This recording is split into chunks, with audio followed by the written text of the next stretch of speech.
Welcome to the Football Show on PLZ Soccer's YouTube channel. Alan Ruff, Alison McConnell and Tam McManus back with us here on the show. Absolutely fantastic after a 7-month break. Finally back with us after golfing and speaking to people up and down the country. Just great to have him with us, Ruffy. Yeah, he's really taking over for me now. Yeah. He is the number one, you know. I think the good news, it's only a matter of time now before Ruffy says, listen, let's just get rid of him. I mean, he's perfectly justified to say that. Listen, here's what's coming up in the show. Derek McInnes appointed Hearts manager on 4-year deal. Dundee sacked Tony Docherty after Dens Park club finished 10th. Steve Clarke reveals reason for calling up Hibs Kieran Bowie. Barry Ferguson claims he won't be a hindrance to new Ger's boss. Yeah, lots to talk about, and of course, as ever, you know, it's great. After about, 5 or 6 years now, she's now doing the opening menus as well, Ruffy. There's nothing this girl can't do. Super, it's unbelievable. Where'd you find the time? It's everywhere. It's Women's game, men's game, a lot. She's grassroots. Absolutely, she's been on real form. It'll stand her, yeah, it's only a matter of time. It'll stand her in good stead for her next job. Anyway, lots to talk about, because talking of jobs, people are losing their jobs right, left and centre. Some are getting new jobs. It is absolutely incredible in the mad world of Scottish football. There's so much to pack in, so we're going to go at 100 miles an hour, and you can give us your view as well. We'd love to hear from you. What do you make of all the things that are going on in Scottish football? Because some of the stuff just beggars belief. So let's cut to the chase right away. First and foremost, Derek McInnes, 4-year deal at Tynecastle as Hearts manager. Yeah, well, 4 years sounds a very, very long time in a managerial position, but certainly looks as if they're gearing up for a bit of stability, you know, and we'll have to wait and see how much money is going to get invested and what kind of player he's going to be bringing in. Yeah, nevertheless, after the debacle of eventually saying he's not going to be in the dugout for the Kilmarnock Hearts match, he's got a chance to join a bigger club. Let's be fair about it, a bigger club. I haven't played for Kilmarnock, I haven't scored a lot of goals for them, so I can get away with it. He is joining a bigger club in Hearts. Yeah, I think so, and I think they've had a really disappointing campaign. I think it's not good enough to be in that bottom half. I think this is a club that really has aspirations to go and be the third force within Scottish football, to access European football and access the finances that can help them build to go a step further and at least try and challenge Celtic and Rangers across the long term. And yeah, I think it's a club with ambition, and I think Derek McInnes has been identified as a manager who comes with a fairly solid reputation in terms of trying to get the best out of a group of players, and I think that's what's been lacking with Hearts this season. Yeah, okay, he's got something to look forward to. As ever, Jonah, because you're one of your mates is in at a club, and what happens? He gets sacked. So Tony Docherty, Stuart Taylor bumped at Dundee. I am gobsmacked. Yeah, I find it incredible, Peter. I think it's a bad decision from Dundee. I think that when you look at over the piece, you know, first season, you know, finishing the top 6, wonderful season. I think they set a high bar for themselves. I think sometimes when you go in and you do really well straight away, the fans expect that every year. They've struggled a bit this season, no doubt about that. You know, but they've conceded a lot of goals, but he's kept the club up. And Dundee, you know, I've played with Dundee in the Championship and the Premiership. They've been a bit of a yo-yo club over the last 15, 20 years. And I think they've got to stick with the manager. And I couldn't believe that news this morning. I feel sorry for Tony, I feel sorry for Stuart, but I'm sure they'll be back in the game, because overall, I think they've done a really, really good job at Dundee, and I don't understand where this decisions came from. Have you heard about unrest in the background, players falling out, anything like that? No, I speak to Stuart regularly, and no, I've not heard anything like that at all, Peter. I think great result yesterday, you know, going to Perth and doing what they had to do to stay up and getting a good win, and I'm really surprised at that, and I've not heard anything in the background. I think they were pretty popular with the players, and as I said, the owners pay the bills, they can make their own decisions, but for me, looking from the outside in, I find it an incredibly poor decision. Yeah, is it I mean, the words that were used, it's not what we expected at Dundee this season from the management team. I don't know what their expectations are, really. I mean, they're not that long out of the Championship, and the top 6 was incredible for him. He was in the running for Manager of the Year. Yeah, and I agree with Tam. I think Dundee have been up, they've been down. It's not they've not been a consistent top flight team across the last decade or so. You know, there have been other relegations and coming back up, and I think most people would have been stunned at it. I think when they got through the game yesterday and they secured their place in the league, I think the expectation would have been that you go away and you come back and you start looking towards the next campaign. I think you would have had enough credit in the bank from last season, from what they've done after coming straight out of the Championship. I think it's baffling. We're going to get immediate reaction to all these stories, and then we'll go in greater depth and get the comments from managers and players who've been involved in some of these decisions. We'll also hear from Derek McInnes as well as Barry Ferguson, and of course from the Dundee camp as well. And we'll talk about the awards ceremony from last night, the Scottish Football Writers Association. But the other one is Barry Ferguson quite immediately on the Sunday off. He is not going to be the Rangers manager, he was told. No, I think I've already said I thought he'd done particularly well since we went in. Okay, the results weren't good on stats, you know, but I think he knew. He had a couple of meetings and I think he knew his cards were marked, and they've moved very, very quickly, and Barry's already said that, look, you better move quickly because it's a long time for the beginning of the season. Europe's coming up, so they've actually acted on what he said, but it's not him. Yeah, are you surprised by that? No, I'm not, Peter. I think that Barry's went in there in a difficult situation. I think he's tried to get the best out of a squad of players that weren't his, and I think he's done that in certain games. I think obviously beating Fenerbahce was massive for him, you know, and going and beating Celtic was great for him as well. But I think overall, you know, the results he had to do particularly well, Peter. I think he had to win most of the games, and they haven't showed that consistency in the league. So I'm not surprised, and I don't think he'll be involved in the coaching staff, because I don't see a new manager coming in and looking over his shoulder at Barry Ferguson, maybe as a coach, assistant, something like that. I don't see Barry doing that anyway. So I think that he'll probably just go back to what he was doing before he got the job, which was an ambassador for Rangers.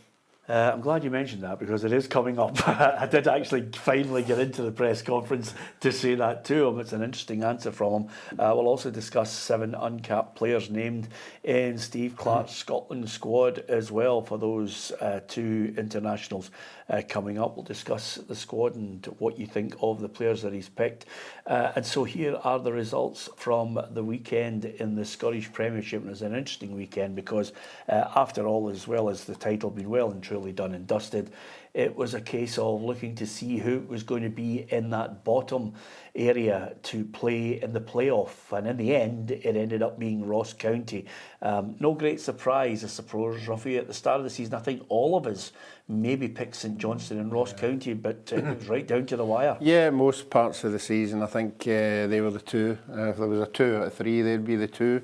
And they did fight particularly well, but they've been through this situation before. I think it's the 3rd time in the playoffs, so the players, well, most of the players should know what it's all about, but it's a nervous situation because we said it last year, there might be 2 Premiership teams dropped to the Championship. I think it's even more this year that could, if obviously Livingston can do it. Yeah, Ruffy, I think that when you look, if you're a Ross County fan, I think you're looking at it and going, how can we keep scraping by every year? This is the 3rd time in the bounce of in the playoffs, Peter, and I think there's going to come a time where they are going to get done, and I think it's going to be now.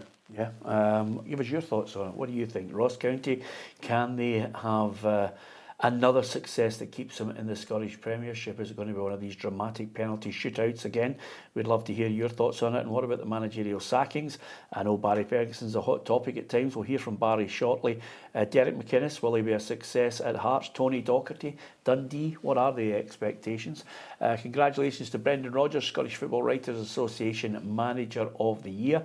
Spoke really well at the awards ceremony last night, as did young Lennon Miller, who was the Young Player of the Year. Well done to Erin Cuthbert as well, Chelsea star player, who was the female player of the year. Yeah, international player.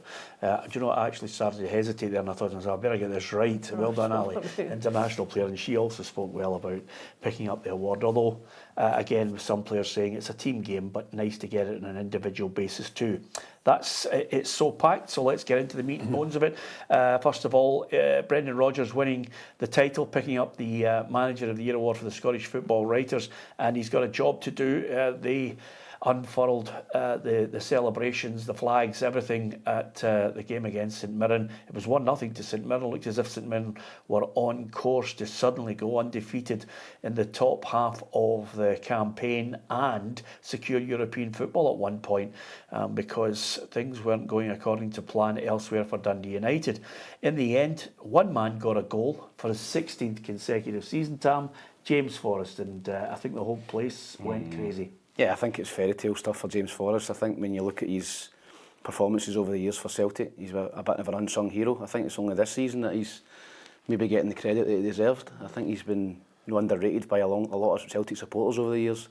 He's seen off so many big money signings, wingers that come in for big price tags. James has always seen them off, and he doesn't shout and bawl. He doesn't talk about his achievements. He's very humble as well. So I think there couldn't have been a better guy to score that equaliser at the end. I think Celtic were flat. I think they had one eye on the cup final. I think with Rio Hatati getting injured during the week, I thought you've seen a lot of Celtic players not really want to get into tackles, full-blooded. But they got the goal at the end. The fans went away happy, and they unfurled the flag. So no, I'm delighted for James Forrest. I think to score 16 seasons in a trot for a club like Celtic is an unbelievable achievement. Yeah, Brendan Rodgers looking towards the new season. This is what he had to say. The next phase we'll be seeing if we can continue with the impact in Europe. That felt really good this year. The levels in some of those games were great.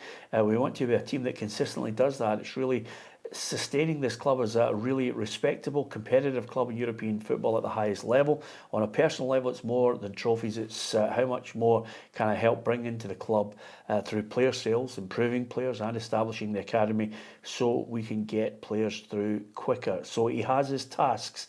And I think the other thing about it, from Brendan's perspective, family life, being happy in Glasgow, somewhere which he has mentioned he called home.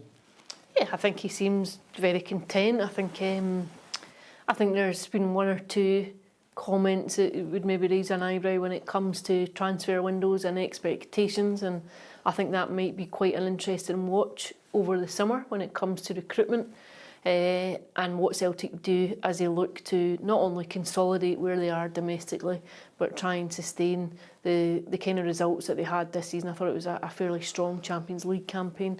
Obviously, they've got a qualifier to get through this summer, which I think can always be a little bit fraught, given the fact it can sometimes be your first meaningful game of the campaign. And when it comes, I think it can be notoriously difficult to try and get through it. But obviously, the aim is Champions League football and to continue to impress and compete in that arena. And I think it's clear that this is a Celtic team that probably needs some depth to it. It needs a wee bit of surgery to it, I think, over the summer. So interesting to see just where Brendan Rodgers and the board are and whether or not they're on the same page with that over the next couple of months. But certainly he seems as though he's been fairly satisfied, although that contract runs out next year. I just wonder if there will be an extension of the contract or whether it will be one last season. Yeah, what's your gut feeling? I think he would maybe do one more season. After this? And next season. Yeah. And that would naturally bring an end to his deal. Right, okay. So he does next season and then one more season after that? No. I think that would be it Finish next it. season. Right. I think there's certainly a potential for that. Yeah. I think interesting to see. I could be wrong. I just think that's a gut feeling. Okay, as long as he doesn't declare his love for the club,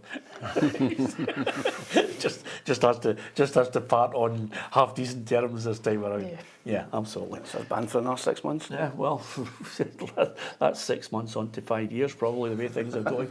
But nevertheless, we have offered a great balance on the show, Ruffy, which, as you know, doesn't always get the mention. But as far as the cup, he's got a chance to go for the treble. I think as a manager, he's achieved the remit, which is, whether they call it redemption or whatever, he's achieved the remit, which I thought he was brought back for, was basically to try and enhance Celtic's standing in Europe and get them to a knockout. He did that, and I thought their best performance was against Bayern Munich by a long, long way. And I'm not going to mince my words here, I'll nitpick on it. He could have maybe got them a winning against Bayern Munich had the board not sold one of their star strikers and not replaced them. You know, I'm not going to back down from telling the truth on these things. I would just say to you, Ruffy, having mentioned the cup final and going for a treble, I did say I would wear the entire Aberdeen outfit if Aberdeen won it. Yeah. And Nicky Devlin sent me a text yesterday saying, Peter, what size of top are you? The boys want to get you the entire Aberdeen strip. And I thought, oh, there you go, they're on it. Aye, Is it a name for somebody that wears the full kit to fives? Yeah, rubbish. That's what it is. As soon as you see them wearing the full kit, you just think, yeah, absolutely. But nevertheless, couldn't get a treble. Second is nowhere. Easter Road, what a game. Thoroughly enjoyed it. It was absolutely mental, to say the least. Barry not getting the job, you live or die, as you said, Ruffy, by the results, maybe not good enough. Some people on here are highly critical of the fact that I have been somewhat favourable towards him as a person because he worked here, and maybe a little bit soft on him as a manager. But the only thing I would say in defence of Barry is that he hired a team that was just not good enough, and he couldn't get as much of a trick out of them as he should have. And quite a lot of people saying, oh my God, he's going to go back to punditry. Is he coming back to PLZ? Could we bring him back? No, after you slaughtered him for leaving, so I'd say no. No. Tam doesn't want anybody back who's jeopardising his position as Get shift off of me, no. Can't bring him back. No. You're the last one on it. I know you want to get rid of Ali, but I've kept him here. No, at all. I think Ali is the main person on this show when she turns up. Yep. Well, she's not doing anything else, that is. Yeah. No, but she is committed. There's no doubt about that. Baz? More than some people. And Baz? Oh, Baz. Well, you have already labelled Baz as a badge kisser. Yeah. Unfortunate person next to you would need how many badges to kiss? 14. 14 badge kissers sitting to the other side of you. He's the only guy I know with an opinion that yo-yos from one week to the next. But he didn't get the job. Simple as that. Now, on that point, this is what he had to say. Obviously not getting the job. I've already lived the dream as a player and captain of Rangers, and to do so as a head coach in these last 3 months has been an enormous honour for me. There have been some ups and downs, but I've loved the experience and I've given it my all throughout. I have said no matter how this period panned out, I would remain a supporter of the club, and I look forward to remaining a Rangers ambassador. I wish whoever becomes the new Rangers manager every success in the job. And I did ask him after the 2-2 draw with Hibernian about the fact that could he still be an ambassador, roam about the corridors at Ibrox speaking to fans while there's a new man in there, and he's been the Rangers manager. This is what he had to say. Does that make it difficult for you? No. Does it make it difficult for the manager coming in? No, why would it? Because if he doesn't get a good start and you're walking around the corridors... I don't just walk around the corridors in my role as an ambassador. No, I know that, but the people will be looking and saying there's a Rangers manager that should have been maybe. Yeah, but listen, whatever happens, Peter, I'll support whoever gets the job. I'll have no issues, and I'm guessing Rangers will have no issues with that. I mean, still, Stephen Gerrard's name won't get away. But with the issue itself, Tam, am I just being maybe hypercritical on the fact that can Barry Ferguson walk about as an ambassador? I think he can, Peter. Can he? Yeah, I think so. I think if he was on the coaching staff, I think he'd have had a point. I think if he was a first team coach or something like that, and he's involved in the club and coaching, I think the new manager would possibly be looking over his shoulder. But I think in terms of being an ambassador, going and speaking to supporters, everybody's got their opinion, Peter. I don't think that's going to change Barry. And as I say, I think that he will go back to that. I thought that maybe taking the Rangers job, he'd have got the coaching bug back. Obviously he was out it a while after leaving Celtic Hearts and Alloa. It seems that he's quite prepared to go back into that Rangers ambassador role and remain behind the scenes at Rangers. So, yeah, as I say, I thought he spoke well there. I wish him every success in his new role, and I think he came in and tried his best at Rangers. I get where you're coming from, walking about the hospitality. I think that is a difficult one on a match day, walking about supporters who are obviously had a few drinks and a good jolly, and they'll want to hear their views, and sometimes it's not good views. I think there's a bigger picture for him as an ambassador, like travelling with the Rangers team to games, European games. That's what he'll do. Yeah, but I think that's different from walking about a hospitality in a day-to-day game. I think you can travel away, you can go to America, you can go to Australia, you can go as an ambassador, spreading the word of the club. is different from walking about the hospitality, because I think, like you, it's a difficult one, walking about hospitality. Yeah. I don't know. It's such a... I don't know. I think he's got something to offer as a coach. I thought he would have had ambition to at least go and try and see if somebody will take him in a bigger job than the ones that he had. I can understand why he went through the process of taking on lesser clubs, because he thought it's almost like doing a Sir Alex Ferguson. It's like, I'll do East Stirling, I'll suddenly move to St Mirren, then you're on the ladder to Aberdeen, then you're on your way to Man United. I'm not saying he's Sir Alex Ferguson by a million miles, but I could see his thought process. Yeah, he's an apprenticeship too. I'll do an apprenticeship as my manager and work my way up. I think so too. I do wonder, he did say a couple of weeks back that if I'm not in the running for the Rangers managerial job, then I don't want to be looking elsewhere. I do wonder about how difficult it is to maybe go back to an ambassador role when you've been manager, even for only the briefest of times. I think just to have had a taste of it, to be exposed to what that means, the stresses, the everyday trials of it, and just maybe the challenges of it, and what it maybe evokes within you in terms of ambition and coaching ambition, and then to go back to very much an old way of life. I don't know if it's always possible to go back when you've seen the view from the top like that. Can you go back? And then of course there's another element too, which is a more political element. If you have a new manager coming in, do they want someone in the scene and in the building who's already been in your shoes and might be critical if it's not going well? It's obvious what you do is you bring your own team in. Barry did that. He surrounded himself by 4 guys. Yeah. And that's what the next guy will do. Of course he will. But if he's there in an ambassador's role, then you're still very present within the club. You're still a presence within. No, I think you're just there, to mix with possibly the big spenders at the club, the sponsors, when you go away in games, and as we all know, they do. What happens if the new manager loses 4 or 5 games on the trot and they're all going mental? And Barry's there. The minute there's a bit of criticism. I think there'd be a clamour for Barry, but I don't think there would be. No, I don't think. Amongst the supporters, I think he's done okay, but I don't think he's been brilliant. And Rangers fans would go straight away, need to get Barry back in the job. I don't think he's done that well, so I don't think there'd be a clamour. He hasn't done that well with a team of underachievers. No, I say underachievers. That suggests that they could do better. He hasn't done that well with a team which is just poor. Yep, I wouldn't disagree with that, Peter. I said I don't think that'd have been his squad of players that he'd have bought. Tam, you would have loved the game at the weekend. It was completely and utterly mental. I mean, they scored a goal within 2 minutes. Dessers scored the goal, and it was just outrageous because obviously the keepers union, Jordan Smith, who's done really well, plays the ball out. Bashiri's so deep that the ball drops to Dessers with not one single person near him, and he dispatches the ball into the net. And then the game just took on the most dramatic of twists along the way, because Rangers thought they'd scored a goal. I thought it looked a yard over the line.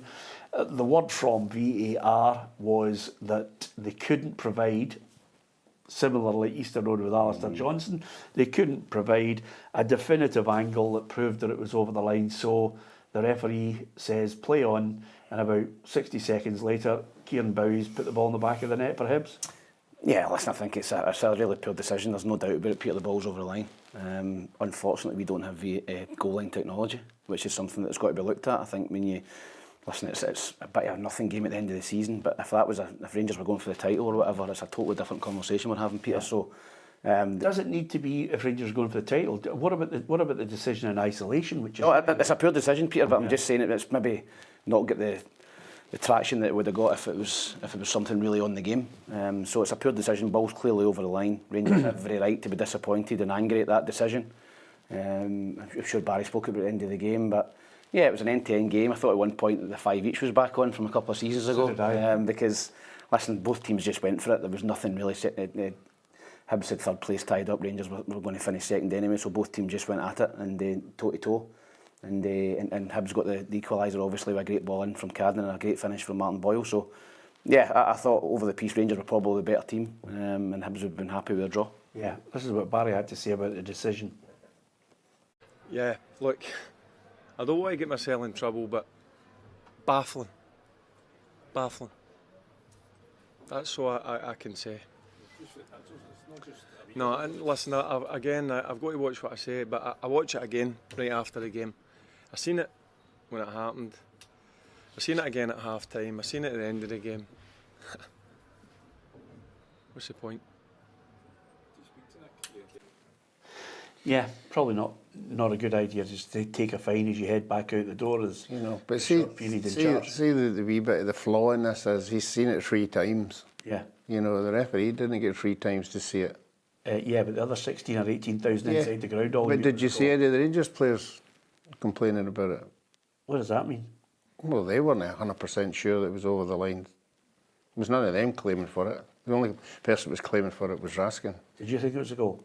As you know, when I see these highlights, I see things other people don't see. Yeah. I thought there was a foul in Bashira. That wasn't the issue, though. I know, but I thought when Bashira was going to clear the ball, he got pushed. Yeah, but that wasn't the issue. No, I know it wasn't. The But issue is, did you think it was a goal? Over the line, yeah. Yeah. Aye, when I saw it the second time, not the first time. Yeah. When I saw it the first time, I thought, I wonder when the ball's going back to the centre spot so Hibs can kick back off. I was in the ground. I'm looking at it, I'm thinking, that's a goal. Everybody in the press box thought that's a goal. I mean... First time. First time, Ali. I looked at it, I thought, that ball's over the line. There are some... You're just guessing, Peter. There are some... What? You're just guessing, but... You don't know. You couldn't have... Would you have bet your whole life that ball was over the line first time you seen it? Yeah. No, you wouldn't. No. You wouldn't have. I would have. You wouldn't, I looked at it and I thought... You thought it was it's over the line? I thought it was a goal. And everybody inside the stadium looked... And all the press box... This is the press box, by the way. They're all looking at each other. Even the Rangers press box was over the left-hand side. Not all of the Rangers TV and everything, but most of the people... John Brown thought it was a goal. John Brown's comments obviously has got Rangers TV in trouble because obviously the suggestions about why it wasn't given. But that's not for us to debate on other things that could come the way of other media companies. But nevertheless, everybody looked at it and thought, that's a goal. Yeah, I think it is. When you look back at it and see a couple of times, it's clearly a goal. The ball's crossed the line. I don't think there's any ambiguity about it. The referee needs help in that situation for me. Yeah, definitely linesman from that angle. He needs the linesman to see. Linesman wasn't up in line. He can't see. He needs his assistant to say the ball has crossed the line. Even David Gray, the Hibs boss, understood the frustrations. I think it's, well, firstly on the decision, until you can categorically prove whether it is or it isn't, that then comes back to the technology. So I'd understand why the frustration's there, but it's clearly that until you can say it's definitely in or it's definitely not, which is what goal line technology would bring, I suppose, and at least then whatever that is, whatever that says, then you would go by, would probably be a wee bit more consistent with it. You're always going to have that grey area all the time. Clearly it's went for us on that occasion. If it was given as a goal, we couldn't prove that it wasn't or it was, so I think that's something in the game, and it probably summed up the game, to be honest, then, because there was lots of end-to-end moments within that. We go straight up the pitch and score. I think there might even been a foul on Rocky Bashiri before the ball goes into the net, or not over the net. Did it go in? I don't know. That's the thing. So everyone's having that same conversation. Yeah, David McLeod said, Peter, why no mention of the foul on Rocky Bashiri before the ball crossed the line? David, there's your man. He's over there. He's on your case. I don't think that was a foul. I actually did think it might have been a foul in the build-up. He went to kick the ball when he was pushed. Yeah, I thought there was an infringement. Listen, here's a guy we haven't heard from in a while. I think that's why the goal never stood, but I did think so. Here's a guy we haven't heard from in a while, and I'm going to quote him because more often than not, Hugh Scott does actually make very valid points on this. Peter, it comes down to the SPFL having the cheap version of VAR. Basically, you get what you pay for. Right now, I think a lot of people, with Rangers releasing the statement, so immediately after it, it will bring really, again, back to the forefront the decision now of, can we afford not to have the better version of VAR, the goal line technology, the 2 other extra cameras at every ground that's going to be required? Somebody has to pay for that. Where do you get the money to pay for it? That's the problem. Do you take it from the European windfall, which some people actually rely on in their bottom line tab? Yeah, I think you take it for the richer clubs, to be honest with you. I think you maybe go on a sliding scale from clubs like Celtic and Rangers down to the bottom, and you all contribute to it. I think that's a great example of people that we need it in the league. I think goal line technology is huge. I think it really is. I mean, that's the difference between teams winning and losing games. So I think you need that, and listen, it all boils down to money. But to have VAR and not have that, I think it's poor. And it's up to the clubs and the SPFL and the SFA to come together and get it for next week. Okay. Tommy's raging and he basically says, "Tam, shut up, it was a foul." So there you are. And he says, I'm going to read Tommy out because this is the way the world is now. And he goes, "Why not debate it? Peter is a t." And obviously, Tommy ran out of letters there. He couldn't type it quick enough. But nevertheless, Tommy, I did think I'd read that out, just basically because that's the joy of this programme. Eventually what happens is people make a valid point and then they just decide, no, you're a complete, and then away we go. It's absolutely fantastic. It reminds me of, it's like the Family Guy when Peter just starts fighting with the chicken and they just start punching lumps out of each other. It's fantastic. It is about finance. It's something we're going to have to pay for, or we're going to go down this road. I mean, with people suggesting stupid things like conspiracy theories, you name it. That's the way this whole thing's going now. You know, yeah, tribalism in broadcasting, tribalism in newspapers, tribalism with people now. You know, we had to deal with in the 60s, the 70s, and the 80s, probably even before that as well. But certainly with the real increase in popularity of broadcasting, you had to deal with stupid people saying, "Oh, you can't have an opinion. This guy's a Celtic fan. This guy's a Rangers fan. He went to that school. He did this. He did that. That journalist, McConnell, look at her second name, blah, blah, blah." You know, it's all of that stuff. But now I think it's even more prominent because now some people feel as if they have to totally side in certain camps and they'll write anything that somebody tells them or say something. Yeah, I think there is an insularity sometimes within our commentary and observations, and certainly I think you get that when it comes to arguments over such issues with supporters. So I think you need goal line technology. I think it'd be advantageous to the game because you have a conclusive answer to a situation. I don't think I understand the challenges financially. I don't think it should be prohibitively financially challenging. I think it should be doable. I think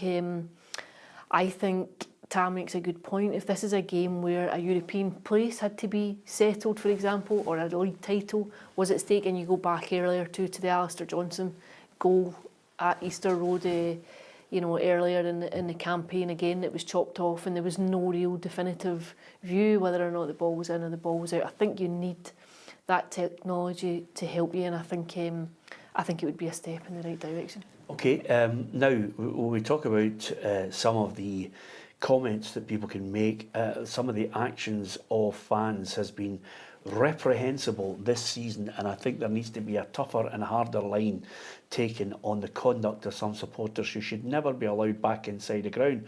What do you make of it? Dundee United 2, Aberdeen 1, and the Police Scotland are continuing their inquiries. They're appealing for people who know who threw a seat, and it could have really done some serious damage to Jack MacKenzie.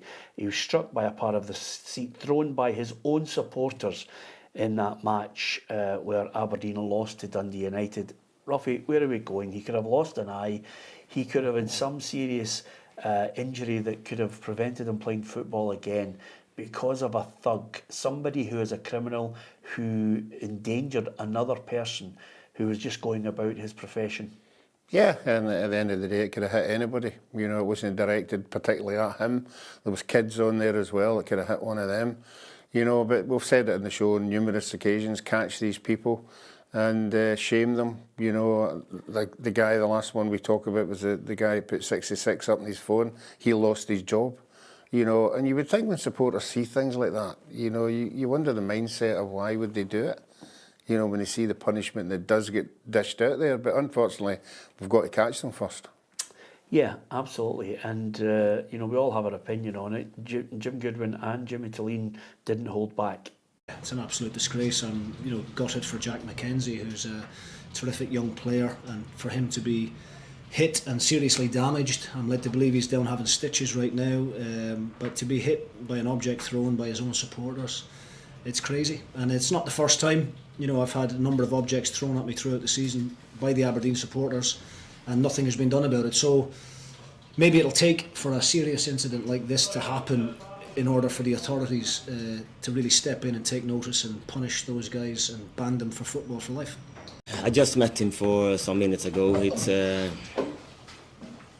It's what's happened. First of all, is totally unacceptable. It's actually a bad injury, but he was okay, and let's see how he feels after some more minutes now. But it's what can I say? It's not acceptable. Unacceptable. Sanctions could be on the way. The SPFL have criticised the moronic behaviour and warned that footballing sanctions will likely be forthcoming, as well as, of course, the police action if the individual is apprehended. Yeah, I think that hopefully the good supporters at Aberdeen come together and they know who done it and they shot the person. And Ruffy spoke about, getting banned for life. The guy should be getting done with the police as well. That's assault, Peter. That's that's throwing something at somebody and hitting them in the face. If you'd done that in the street, you'd be in the jail. So I think they've got to shop him. They'll know they've got CCTV cameras there. They'll have people round about who know who it was. And hopefully they catch him and they ban him for life and he gets done with the police, because it's totally unacceptable. Jim Goodwin spoke about it there. How many times is he going to go and play against Aberdeen at Tynecastle and get pelted with coins and lighters and all that? He comes out and says it every time they play there. So whether that's a ban for Aberdeen supporters away from home from the SPFL or whatever, strong action needs to be taken about this. Okay, coming up we're going to talk about the bottom six, and of course it's going to be Ross County in the playoff against Livingston. We're going to discuss that. We're going to discuss Steve Clarke and of course the 7 uncapped players that he's named in his squads. We'll also look at some of the other news taking place today. Managers in, managers sacked, all coming up just on the basis of something that I think you might want to get interested in. We are on the move with events as well as PLZ Productions documentary I'll tell you about very shortly. But first of all, if you want to come and join us, 2 men we've brought together. I can't remember anywhere else where I've seen them discussing their career playing and managing, but we've got Gordon Strachan and Martin O'Neill together in June. Here are the details you can get involved in. Hi there, I'm Kerry Pollock. Come and join us for an evening with Martin O'Neill and Gordon Strachan. Together for the first time as a double act, Martin O'Neill and Gordon Strachan talk football management, look back at their trophy-laden playing careers, the management they worked under, and share the laughs that they had in the dressing room at the peak of their powers. It's tales of Clough and Ferguson chasing domestic and European glory. Both former Celtic managers will tell their tales of title triumphs and European nights not to forget. It's a night not to miss on Saturday the 14th of June at the Alona Hotel in Strathclyde Park. Click on the link below to secure your table now. Yeah, should be a good one. You can click on the link below in our YouTube feed and elsewhere across our social media. He was excellent, Gordon Strachan, at the Football Writers Association dinner last night. Really funny, great insight into his playing career as well. Always good fun, and of course with Martin O'Neill, could be a right noise up. Yeah, I think it'll be a funny night. I think there'll be lots of anecdotes, and I think people would be quite tickled to hear some of the stories. Yep. Okay. Maybe Tony Docherty will get along to it because he's not doing anything now, because the Jonah that's sitting next to me has brought down another manager. St Johnstone 0, Dundee 2. They scored 2 goals, got a penalty at the end. Dundee fans absolutely delighted. Simon Murray had a fantastic season, was nominated for Player of the Year. Tony Docherty last year was nominated in the Manager of the Year category. And then from getting into the top 6 to basically, albeit playing games in the bottom 6, they were 1 point worse off than last season. Mm-hmm. I know. I think the optics of it looked very different just because of the way that they had to fight for their place in the top flight and take it to the last game. But yeah, I think it's harsh. I think I do wonder if there's maybe a knee-jerk reaction to it. I think it's maybe come in haste, rather than maybe just sitting down and taking a bit of time to assess the season over its entirety and then make a decision. It feels very hasty. I think they've got somebody lined up here. I think if you don't get rid of the whole lot of them at one time, get rid of what? Tony, Stuart Taylor, Alan Coombe, Graham Henderson, all of them, clear out, and I think they'll have someone lined up to come in straight away. Sean Maloney. That's the rumour. That's the name. I don't think he got particularly a lot of time at Hibs, but I didn't think he done particularly well at Hibs. He's been down and done reasonably well at Wigan. a club that was in financial problems. So he's obviously got a close relationship with Gordon Strachan. So that's the name that seems to be the bookies' favourite at the minute. But as I said earlier, Peter, I just think I'm staggered that Tony and Stuart and the guys have lost their job at Dundee. Yeah, we say on this show a lot of time that VAR can do in managers. I think he comes into that category. I think if you look at the whole season, some of the points, we keep talking about points lost because of decisions. I think him and Stephen Robinson at St Mirren come into that category. Obviously he's done well, but Tony in particular at crucial parts of the season has been really harshly treated by it. I think it's a great point you make, Ruffy, on that. We have mentioned on this programme, on such decisions, clubs' future revenue can be affected and managers lose their job. This is what Dundee had to say about it. Dundee can today confirm manager Tony Docherty, Stuart Taylor, Alan Coombe and Graham Henderson have been relieved of their duties with immediate effect. Sunday's result confirmed the club's place in the Scottish Premiership for next season. However, this season the results of the team have not met the standards expected by the club. The club intends at this juncture to restructure the football department, and the process to appoint a new management team behind the scenes is underway immediately.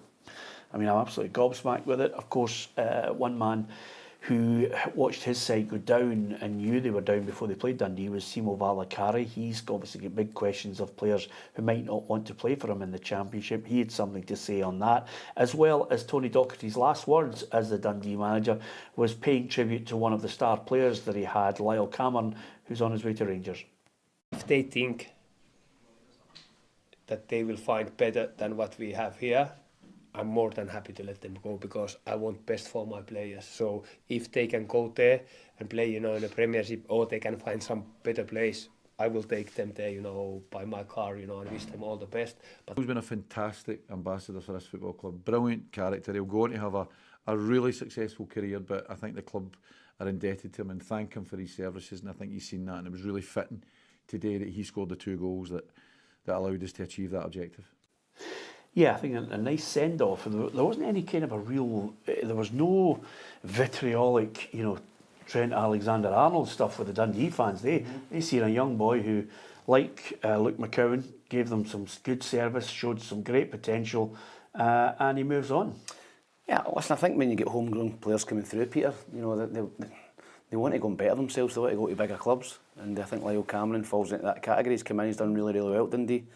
He's came through a young boy. Supporters like to get behind their own, and he's earned himself a move to a massive club in Rangers. So, yeah, I think that the supporters are grateful for his contribution at the club, and I'm glad to see that there wasn't any kind of vitriol towards him for going to Rangers.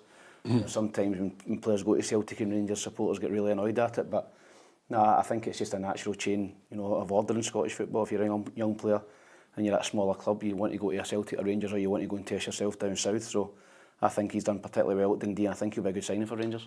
Yeah, when the I was slightly tongue-in-cheek at the time, when the plans came out and it showed you this fantastic training ground and the 3D and the video that came out with it, and then it showed you the fantastic stadium. I did ask Tony Docherty, I mean, this is fantastic stuff for a manager who's going to be able to see this, and he looked at me and he went, "How do you not think I'll be the manager?"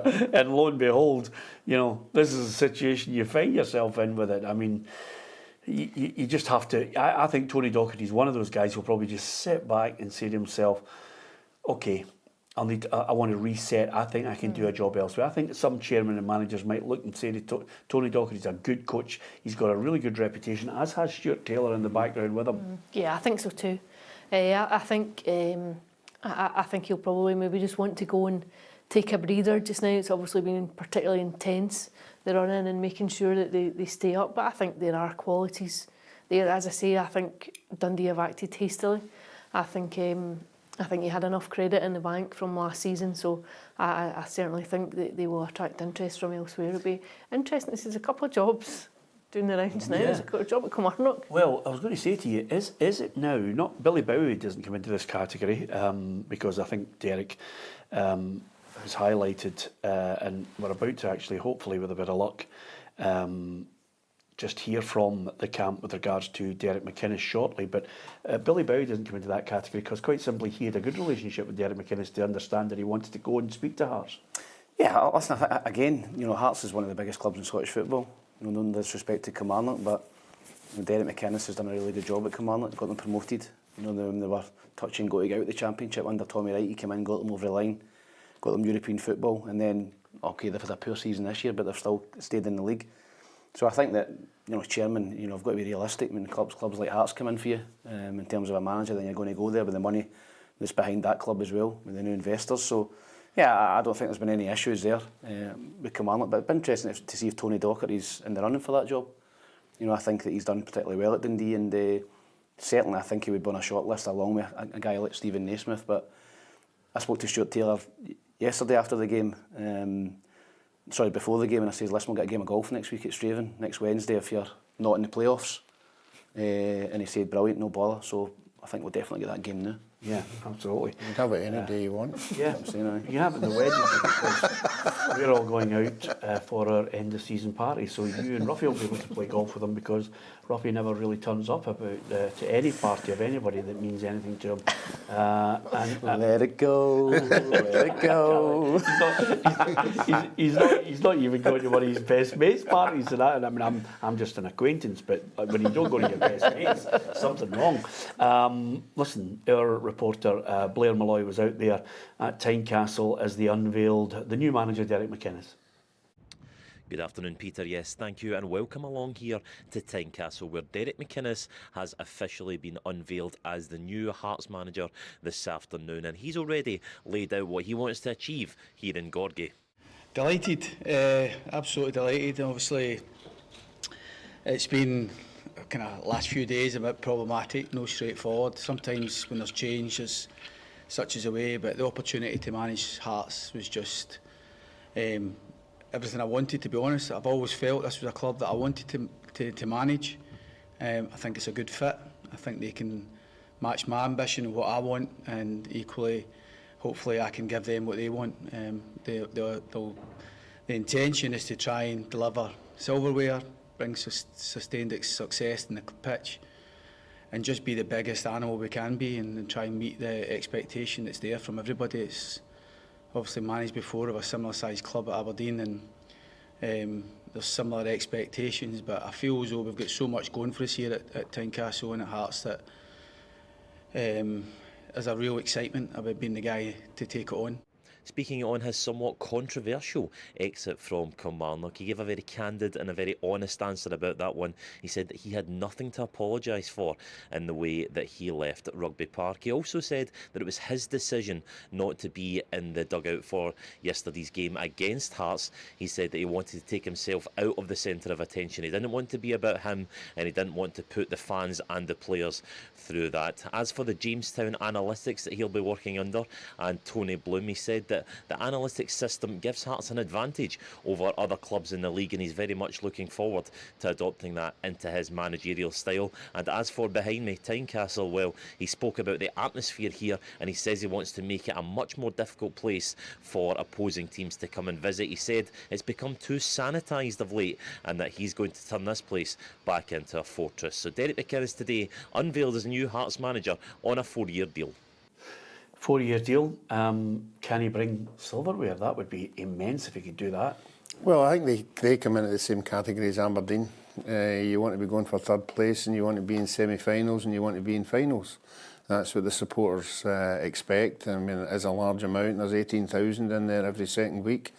So that'll be the ambitions at the beginning of the season. But I think as a supporter, what you're doing now is a new manager's in, closed season, people talking about the money that's getting invested.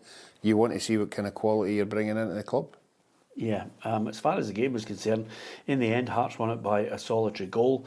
It was quite an emotional one for Liam Fox, who was saying farewell to Tynecastle. And of course, Chris Burke was there because McInnes didn't want to be in the dugout for that final game because it would have certainly brought about a fair amount of antagonism. This is what Chris Burke and Liam Fox had to say. I couldn't tell you what the next step is. I couldn't tell you my next journey in football. It's crazy, you know. I was video analysis watching, you know, under-18s teams, and then before you know it, I'm video analysis watching Hearts first team, and you get Laurie Shankland in the team. It's crazy. So football is mad as it is, and it just turns around very, very quickly. I'm disappointed to be leaving, but as I said, I feel I can add value to anybody.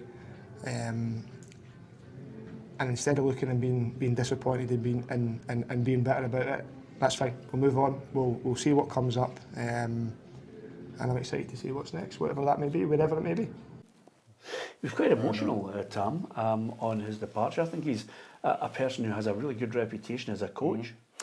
Yeah, he's bounced about with different clubs, Peter. He's been interim manager a couple of times at Hearts as well, and he's never let the club down. I think he's obviously got a real affection for Hearts. He's been in there for a while, and he's obviously upset that he's leaving. But I'm sure, you know, there'll be clubs out there looking at him, and as I said, he has got a really good reputation amongst coaches in Scottish football. Has been a really, really good coach. I'm sure he'll get back in somewhere. But listen, to go there and win with 10 men is a feather in his cap. You know, the players kept playing for him right to the very end. They got the winner at the end, and he can go away with his head held high over the summer. Yeah, okay. Please tell me you don't know him. Do you know him? You don't know him? Fox, no, I don't know him. No. I heard he's a cunning plan. That's a break. Yeah, absolutely. Okay, we hadn't heard a lot of the jokes that Tam tries to ram into the show from time to time, mainly because he hasn't been here. But as far as Liam Fox is concerned, great news that Tam doesn't know you, Liam. You've got a long career ahead of you. There'll be other clubs in for you very shortly. Ross County won, Motherwell won, so it's suddenly Ross County who find themselves in the playoff against Livingston. Let's not beat about the bush. Ruffy, Thursday, first leg, second leg, is it Monday? Yes. So here we are. Who's winning it? Who's staying up or who's going down? I think it's going to be really, really tight, as most of these playoffs are. I think it's hard to, evaluate, the Premier League from the Championship. I don't think there's a big difference between it. I think Livingston have got all the experience at the back. I like the wee boy Hale. I think he's on fire just now. If Ross County are going to survive, he's going to have to do something special. Yep. I'm going to stick with Ross County. What? Yeah. You tipped him for the playoff. You're going to stick with him? Yeah, I'm going to stick with him. Yeah. Okay, that's a good one. Ali? I think Livingston. I think they're confident. I think they're well rested in between games. I think the odds are always weighted in favour of the top flight team staying up, but I just wonder about Ross County, about the psyche going into a game like this when you're perennial fighters at the end of the season for playoff games. I just have a feeling it might be Livingston. Yeah, it's the first time, Tam, that I've had that strong feeling that the Championship side is actually stronger in a number of areas, and they've got a really good bench as well that can come on and help them. Yeah, I think it's only been done, twice? Yeah. I think Livingston and Hamilton Accies against Hibs. But I agree, I really fancy Livingston. I actually said it last week. I think momentum at this time of the season is massively important. I think you've got a club who've lost 7 and drawn 1 of the last 8 games in the league, Ross County, against a team in Livingston who are flying towards the end of the season, beat Partick Thistle comfortably. And I would fancy Livingston stronger. As I said to you, you can't keep getting away with it every year. I think Livingston were very fortunate against Partick Thistle. I thought last year was at Wraith Rovers they beat as well. They won the home game comfortably. I think Wraith Rovers ran out of steam, but I think Livingston, well rested, fit, experienced in the team. I'd fancy Livingston to really come back up. Spain. I fancy Livingston to come back up. Listen, a lot of supporters will be praying Ross County stay up because they've got a nice grass park, but a lot of people don't like Davy Martindale. A lot of people don't like him. I get that a lot of people wouldn't be a fan of Davy Martindale in that park. I think he's really undervalued as a coach. Absolutely, I like him, and I think he's a very good coach. I don't think he gets the credit he deserves. No, and I think he'll bring Livy back up. I'm amazed he said that. I like him. I was wondering if he was going to give us something we don't know. Knowledge of somebody. Can you just who said to you? I think he's a wee bit of a. I think he's a bit of a Marmite character, David Martindale. I think he would admit that himself. Wow, that's news to me. I certainly I like him. I like him as well. Yeah. Okay. You confirm that. Okay, Tom. Okay. Yeah, Tom running scared there. Okay. Steve Clarke revealed his squad for the games against Iceland and Liechtenstein. Their reporter Patrick Mullen was there. We're here at the National Stadium today speaking to Steve Clarke as he's announced his 25-man squad for the upcoming international friendlies. The Scotland team will take on Iceland and Liechtenstein as they look to kickstart their preparations for those upcoming World Cup qualifiers. This squad, however, is all about giving youth a chance, and that's all epitomised by Kieran Bowie. He's been given his first Scotland call-up at the age of 22. It has been a season that he struggled with in terms of injuries, only playing 22 times, but he's got 9 goals and 2 assists in that period, and he's someone that Steve Clarke has been watching throughout his youth career. Yeah, he's had a good season, obviously injury affected at certain times, but Kieran's one that I've always had my eye on from the under-21s. Anytime I watched the under-21s, he always stood out. Big physical, strong, good attributes to his game. There's also a number of Scotland players who have been recalled up to this squad. Josh Doig is back in, Nathan Patterson, Connor Barron and Andy Irving. But in particular, Angus Gunn returns to the Scotland squad for the first time since September. And it's an air of the park that is concerning Steve Clarke. They're without Craig Gordon and Liam Kelly. And he's hoping that this is a chance for the likes of Kieran Slicker and Robbie McCrory to step up and show their worth. After that, to be honest, we're looking a little bit light in the goalkeeping department. You know, Robbie McCrory's had an in and out season at Kilmarnock. I saw him at the weekend.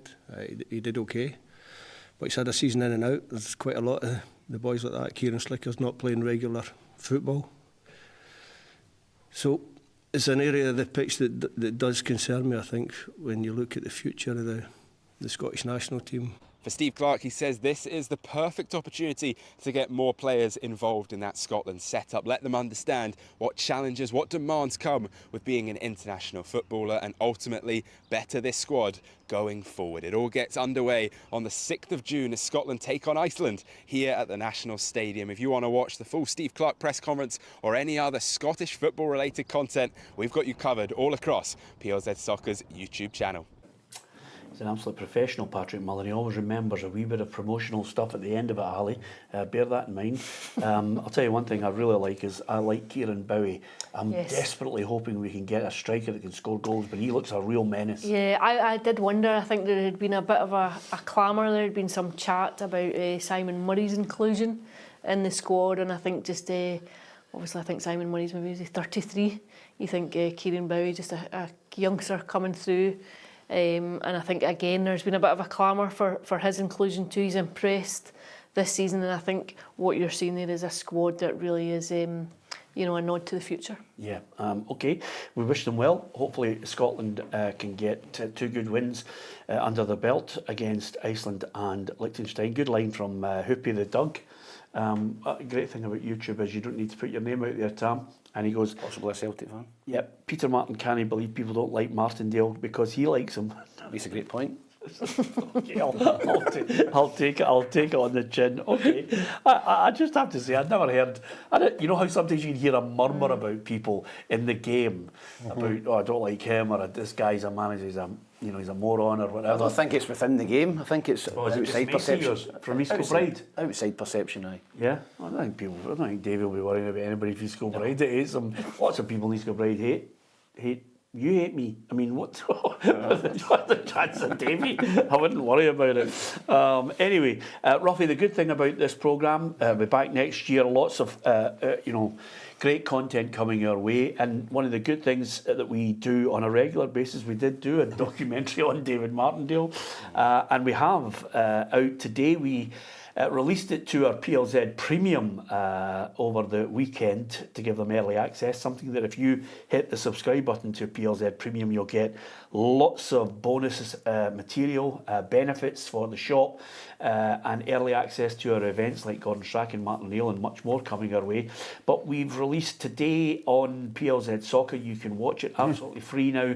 It's Bairn to win. It was our look at Falkirk and the run-in to trying to get the championship over the line. It looked a bit harem-scarum at one point, I have to admit to you, Ali, but it's a great documentary put together by one of our reporters, Kerry Pollock, and here's just a little taster of the documentary out today. Hopefully you'll watch it.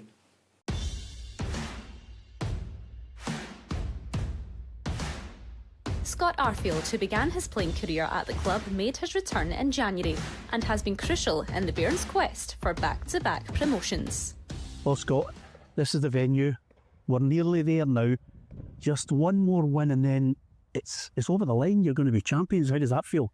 Feels amazing. It feels really happy if it was to get done. You know, it could have probably I got done at the weekend there, but when you think about it, you want to do it in front of these people that's supported the ultras there. You want to give it back. It's been a long time since this club's been back in the top division, and that's what we all signed up for. Some players, the way the manager's been here for two and a half seasons. So it's been a long road, and I think they've done it with some style. And you know, once it gets over the line, it's going to be very fulfilling.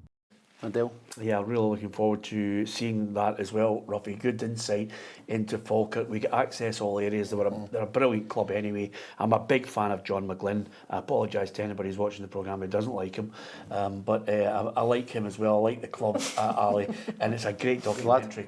He's a good lad. Kerry's done a great job on it. Yeah, fantastic, good insight, and I think just the fact that they actually got there in the end, there's a wee bit of drama, like just until you get there. We called it Bearn to win. We were going to call it bloody hell, I can't believe they've blown it. But because it was veering that way, Ruffy, wasn't it? Yeah, well, I was watching the telly that night, watching the game, knowing you were going there to do the pitch side and everything. And I'm watching the game, and the first goal goes in at 88, and then the next one is 19. And pick the cameras up. Your worst. But listen, there's lots of great content coming up, and that one there, if you get a chance, watch it. Bearn to win. A documentary on the last few weeks at Falkirk, where John McGlynn, Scotty Arfield, who was sensational, Chris in the back room, all the backroom team were really good to us, and gave us an insight into the build up to these games, the drama, the highs and the lows of it all. It's well worth a watch, and if you do get a chance and you want to support us over the course of the summer, there's lots of other features coming, new programming next year as well, Tam. I mean, it's going to be really good. There's lots of great programmes, including Footballers Football Show. You've got Barry Smith coming on this Wednesday. Yeah, I have played with Barry at Dundee, and topical. Obviously Dundee sacking their manager today, so I'm sure Barry will have his opinion on that. But I remember going to Barry Smith's at a testimonial at Dundee, and I went to his testimonial dinner in the Apex Hotel up in Dundee, and I was pissed and bought a Celtic strip for 700 quid. But I could have got one for nothing. So Barry owes me big time. Yeah, absolutely. So if you're watching, Barry, bring that 700 quid back, didn't it? Yeah, absolutely. So soon after doing the Falkirk lunch, he needs 700 quid. That's fantastic. Anyway, great to have Tam back with us for today and maybe Wednesday. Of course, thanks to Ruffy and thanks to Alison McConnell and to you, because if you can hit the PLZ Premium, you'll get all those huge benefits for new programming, additional stuff, but all the stuff that we've been feeding to you this year. All I'm going to say to you as we head towards the cup final and the build up to that is thank you for your support. We really do appreciate it. We have had sensational figures this season for all the content, and it's great work down to our journalists, reporters and our backroom team who make this all happen. So there's lots more to come all the way through the summer. From Ruffy, Tam, Alison and myself, Peter Martin, thank you for listening and watching. PLZ Soccer is the #1 digital sports channel in Scotland, and we're offering you the chance to sign up to our exclusive PLZ Premium service. All our existing content and weekly programmes across all our channels absolutely free of charge. PLZ Premium is offering you exclusive additional content to enjoy. PLZ Premium offers you exclusive benefits on top of your monthly subscription. The first 1,000 subscribers will receive a special A4 Legends poster as a PLZ Premium member. You'll get exclusive video content, including a special Peter Martin Straight Talk 1-to-1 with a legend of the beautiful game. Every month you'll have exclusive access to ask questions on our special live stream, and you can join us by live video link up. You also get discounts on official merchandise, early access to tickets for our live events and exclusive behind the scenes footage. We have a special free draw for premium members with the chance to win a Legends t-shirt. Come and join the football family and be part of our brand new premium service on PLZ Soccer's YouTube channel. PLZ Soccer, delivering you the best coverage of Scottish football. Wherever you are, we are.